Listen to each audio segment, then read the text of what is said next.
तर नाशिकमध्ये सुद्धा अवकाळीचा फटका बसलेला आहे। अवकाळी आणि गारपिटीमुळे द्राक्ष बागांचं अक्षरशः नुकसान झालंय। द्राक्ष उत्पादक शेतकऱ्यांचं लाखो रुपयांचं नुकसान आहे। कवडी मोल भावात द्राक्ष विकण्याची वेळ शेतकऱ्यावर येऊन ठेपली। काल दुपारी अचानक जेव्हा ढग गडगडायला लागले आणि 7 ते 8 मिनिटाची जी गारपीट झाली, या गारपिटीमध्ये मोठ्या प्रमाणावर नुकसान झालेलं आहे। व्यापाऱ्याने 65 रुपयाने सुरू केलेली ही द्राक्ष बाग अचानक फोन करून ती बंद करण्यात आलेली आहे। त्याच्यामुळे आज आलेले जेवढे मजूर वर्ग आहे त्यांनाही घरी काढून देण्यात आलेले आहे। जाळ्या वगैरे सगळं घरी नेण्यात आलेलं आहे। आपण जर बघितलं तर या द्राक्षांमध्ये गारपीट झाल्यामुळे इथली पानं आणि मणी जी आहे ती मोठ्या प्रमाणावर डॅमेज झालेली आहे आणि ती खाली गळून पडलेली आहे। अवकाळी पाऊस आणि गारपिटीमुळे नाशिक शहरातील द्राक्ष बागायतदारांना फटका बसलाय। गारपिटीमुळे अनेक ठिकाणी द्राक्ष गळून पडलेले आहेत। या गारपिटीचा फटका द्राक्षांना बसल्यामुळे द्राक्षांना 2 ते 3 दिवसात तडे जाण्याची भीती शेतकऱ्याकडून व्यक्त केली जाते। या सगळ्याचा आढावा घेतलाय, शेतकऱ्यांशी संवाद साधलाय आपले प्रतिनिधी महेश महाले यांनी।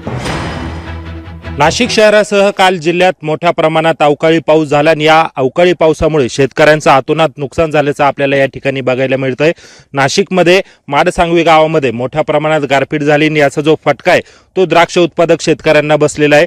चांगल्या क्वालिटीची जी द्राक्ष आहे ती आता बेदाण्यासाठी देण्याची जी वेळ आहे ती शेतकऱ्यांवर या ठिकाणी येऊन ठेपलेली आहे। आपल्यासोबत काही शेतकरी, आपण त्यांना विचारा, दादा किती एकरची बाग होती आणि किती नुकसान झालं? 1.5 एकरची बाग होती आणि जवळ कमीत 8 ते 9 लाखाचं नुकसान झालंय। आमचं 8-9 लाखाचं नुकसान झालेलं आहे। कालचा इतक्या प्रचंड मोठा याच्यात पाऊस आला, 10 ते 15 मिनिटात पाऊस आला, पण इतकी गारपीट होती आणि विजा खूप कडकडत होत्या।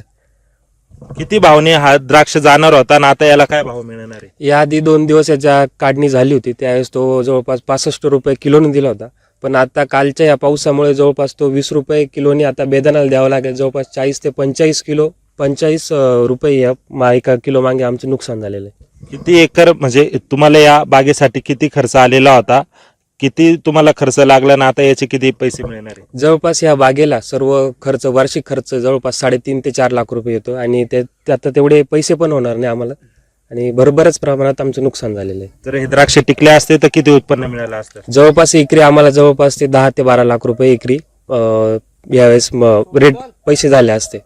7 ते 8 लाखाचं तुमचं साधारणतः नुकसान झालेलं आहे।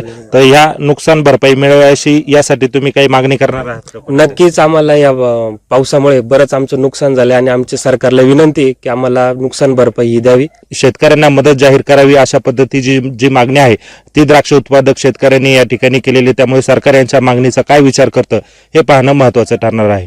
महेश माले, लोकशाही मराठी, नाशिक। लोकशाही मराठी, ऐका, पहा, जागरूक रहा।